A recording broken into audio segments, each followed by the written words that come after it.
വാർത്തകൾ തുടരുന്നു. പത്തനംതിട്ടയിലെ കൂടൽ സ്റ്റേഷനിലെ 13-കാരിയുടെ വ്യാജ പരാതി കേസിൽ സിഐക്കെതിരെ നടപടി.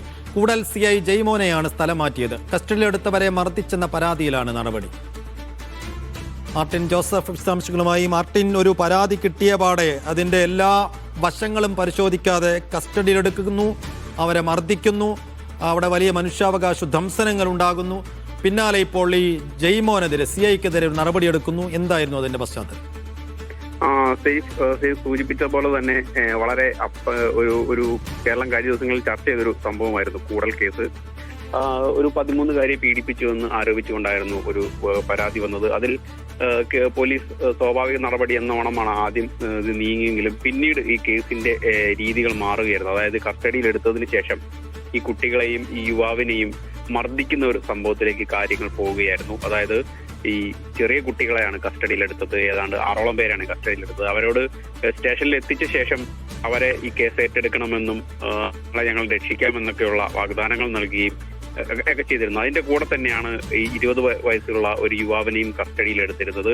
അയാളെയാണ് പോലീസ് ക്രൂരമായി ഒരു മർദ്ദിക്കുന്ന സാഹചര്യം ഉണ്ടായത്. ഇയാളെ വീട്ടിൽ നിന്ന് അറസ്റ്റ് ചെയ്ത് കൊണ്ടുപോവുകയും എന്നാൽ അറസ്റ്റ് ചെയ്ത് കൊണ്ടുപോകുന്ന സമയത്ത് തന്നെ വീട്ടിലുണ്ടായിരുന്ന മാതാവും സഹോദരങ്ങളും പറഞ്ഞു ഇയാൾക്ക് ഹൃദ്രോഗമുണ്ട്, ഹൃദയത്തെ ശസ്ത്രക്രിയ കഴിഞ്ഞതാണ്, അതുകൊണ്ട് ശ്രദ്ധിക്കണമെന്ന് പറഞ്ഞിരുന്നു. എന്നാൽ പോലീസ് പറഞ്ഞത് ഞങ്ങളത് ശ്രദ്ധിച്ചോളാമെന്ന് അറിയിച്ചുകൊണ്ടാണ് ഇയാളെ സ്റ്റേഷനിലോട്ട് കൊണ്ടുപോകുന്നത്.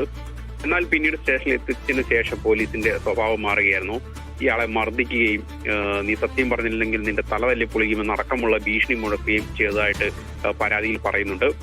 അങ്ങനെ ഇയാളെ സ്റ്റേഷനിൽ എത്തിച്ച ശേഷം കാൽപാദങ്ങളിൽ ലാത്തി കൊണ്ട് അടിക്കുകയും കാൽപാദത്തിൽ ബൂട്ട് കൊണ്ട് ചവിട്ടുകയും ചെയ്യുന്ന ഒരു സംഭവം ഉണ്ടായി. മാത്രമല്ല ഇയാളുടെ തലമുടിയിൽ പിടിച്ച് കറക്കുകയും നിലത്ത് മുട്ടിക്കുകയും ചെയ്ത് അടക്കമുള്ള ക്രൂരമായ പീഡനങ്ങളാണ് ഇയാൾക്കെതിരെ പോലീസ് നടത്തിയത്. ഇതോടൊപ്പം തന്നെ ചെവി മുകളിലേക്ക് പിടിച്ച് വലിച്ച് ഇയാളെ വേദനിപ്പിക്കുകയും ചെയ്തതായിട്ട് ഇയാളുടെ പരാതിയിൽ പറയുന്നു. ഇതെല്ലാം ചൂണ്ടിക്കാട്ടിക്കൊണ്ട് ആഭ്യന്തരമന്ത്രിക്കും ജില്ലാ പോലീസ് മേധാവിക്കും അടക്കം പരാതി നൽകിയിരുന്നു. പരാതിയുടെ അടിസ്ഥാനത്തിൽ ജില്ലാ പോലീസ് മേധാവി നടത്തിയ അന്വേഷണത്തിലാണ് ഇത്തരത്തിലുള്ള പീഡനങ്ങൾ നടന്നിട്ടുണ്ട് എന്ന് കണ്ടെത്തിയത്. ഇതേ തുടർന്നാണ് സിഐക്കെതിരെ നടപടി സ്വീകരിക്കുന്നത്. ഇതിന് പിന്നാലെ കൂടുതൽ നടപടി ആവശ്യമുണ്ട് എന്ന് ചൂണ്ടിക്കാട്ടിക്കൊണ്ട് ജില്ലാ പോലീസ് മേധാവി DGPക്കും റിപ്പോർട്ട് സമർപ്പിച്ചിട്ടുണ്ട്. ഇതിന്റെ ഭാഗമായിട്ട് അടുത്ത ദിവസങ്ങളിൽ കൂടുതൽ നടപടി ഉണ്ടാകുമെന്ന് തന്നെയാണ് പ്രതീക്ഷിക്കുന്നത്. ഇപ്പോൾ നിലവിൽ ജയ്മോഹനെ ഹെഡ്ക്വാർട്ടേഴ്സിലെ AR ക്യാമ്പിലേക്കാണ് സ്ഥലം മാറ്റിയിരിക്കുന്നത്. നടപടിയുടെ ഭാഗമായിട്ട് സ്ഥലം മാറ്റിയിരിക്കുന്നത്. ഇതിന് പിന്നാലെ അടുത്ത ദിവസങ്ങളിൽ കൂടുതൽ നടപടി ഉണ്ടാകുമെന്ന് തന്നെയാണ് പ്രതീക്ഷിക്കുന്നത്.